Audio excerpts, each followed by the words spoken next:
El paro nacional de 2021, convocado el 28 de abril de este mismo año, y el cual hasta la fecha no tiene fin, ha desnudado el descontento de un pueblo y ha intensificado la idea de una soberanía plasmada en nuestra constitución política, según la cual es la ciudadanía la única que puede legitimar al gobierno nacional. Así entonces, resulta interesante analizar el papel que ha jugado el derecho en el marco de la protesta social actual, específicamente contestando las siguientes preguntas, relacionadas con dos vertientes que se han desprendido del tema que nos concierne en esta situación. Primero, una pregunta relacionada con el papel y función del SMAT en el marco de la protesta social. Las normas que regulan el uso de la fuerza pública del SMAT si han tenido una eficacia instrumental o por el contrario una eficacia simbólica.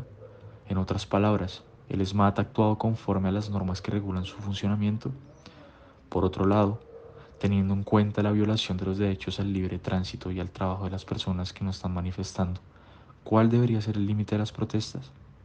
Nosotros somos Valentina Torres, Valentina Álvarez, Juan Camilo Parrado y Samuel Suárez, y a continuación abordaremos y profundizaremos en estas cuestiones.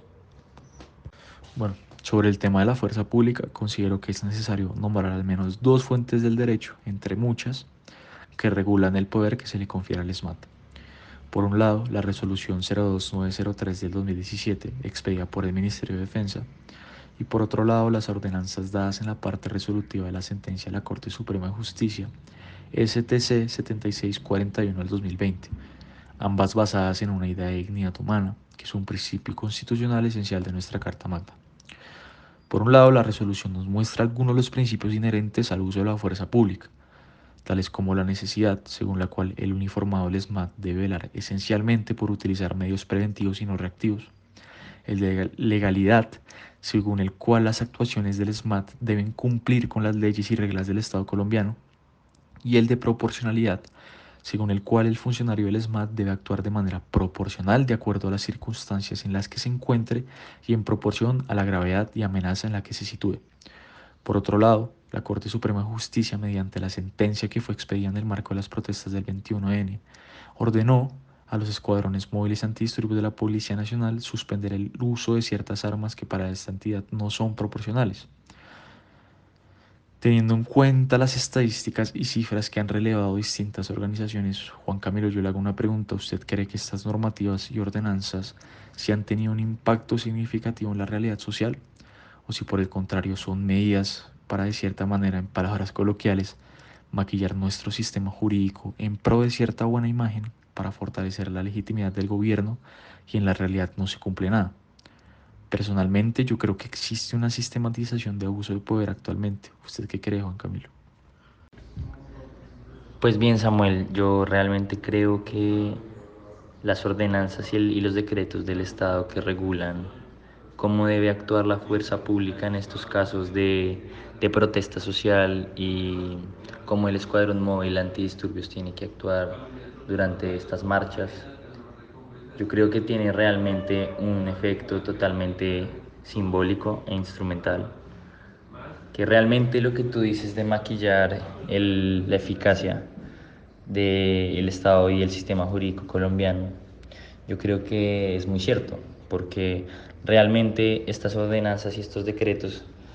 manifestados por el Estado son simplemente una manera de hacer bien, de hacer que el derecho se vea bien, pero realmente la eficacia material de estas ordenanzas realmente no se cumplen. Por ejemplo, los principios que nombraste anteriormente de necesidad, legalidad y proporcionalidad, realmente en las protestas se ve reflejado que estos principios no son cumplidos por parte de la fuerza pública y el ESMAD. Hay muchos casos y muchas desapariciones en ciudades como Cali, ciudades aledañas a Bogotá, que demuestran que realmente el ESMAD y la fuerza pública no está cumpliendo con estos principios. Entonces yo creería que esta eficacia instrumental que tienen estas ordenanzas y estos decretos que proporciona el Estado realmente no llegan a su fin verdadero, que debería ser eh, apoyar a la fuerza pública y tener una regulación para que ellos cumplan con su trabajo de manera apropiada, sin violar los derechos humanos de las personas que protestan. Entonces, totalmente de acuerdo, Samuel, contigo. Yo creo que estos decretos, estas regulaciones que proporciona el Estado, realmente cumplen un fin simbólico, porque dentro de la institución se cometen muchos casos de abuso de poder, aunque no se puede decir generalizado, pero son bastantes casos que sí. Sí, perfecto. Ahora, en cuanto al tema de la protesta social que se ha vivido en el país, pues desde el pasado 28 de abril, ¿será que el derecho ha operado como mantenimiento del status quo o como una forma de transformación social? Y teniendo en cuenta la violación de los derechos al libre tránsito y al trabajo de las personas que no se están manifestando, ¿cuál debería ser el límite de las protestas? ¿Tú qué opinas, Tina? Bueno, en primer lugar, opino que todo lo que se relaciona con las protestas de cualquier tipo y los bloqueos va estrechamente ligado al derecho como forma de mantenimiento del status quo, ya que el gobierno, en forma de defensa a sí mismo, utiliza el poder de las leyes ya escritas como si se tratara de un sistema cerrado que se cohíbe las necesidades sociales que manifiestan los ciudadanos mediante las protestas que vivimos, de tal manera que andan defendiendo con esas leyes su propio beneficio, justificándolo con la protección de los derechos de unos pocos, generando una situación de división en la población, minimizando las necesidades de los que muestran su inconformidad a través de la protesta social, claramente desfavoreciéndolos y criminalizándolos. A partir de esto, podría decir que aunque hay derechos fundamentales que según el derecho se deben respetar, tales como lo son los de la libre circulación y el trabajo, los cuales, como bien sabemos, están amparados por la Constitución y bajo el marco de la protesta social está castigada la violación de estos por el Código Penal, el punto de la protesta social también se encuentra en generar cierta incomodidad en absolutamente todos, para que así el gobierno sienta la urgencia de suplir las necesidades de los protestantes siempre y cuando éstas sean válidas. Y bueno, ahora bien, pues para culminar con mis respuestas a tus preguntas, considero que cuando se trata de derechos fundamentales como el de la vida, podría decir que no estaría mal imponer ciertos límites, ya que aunque se ha visto que para que las protestas sean efectivas se debe generar cierta incomodidad, esta incomodidad no debería llegar al punto de cobrar la vida de nadie. ¿Y tú, Vale, qué opinas al respecto?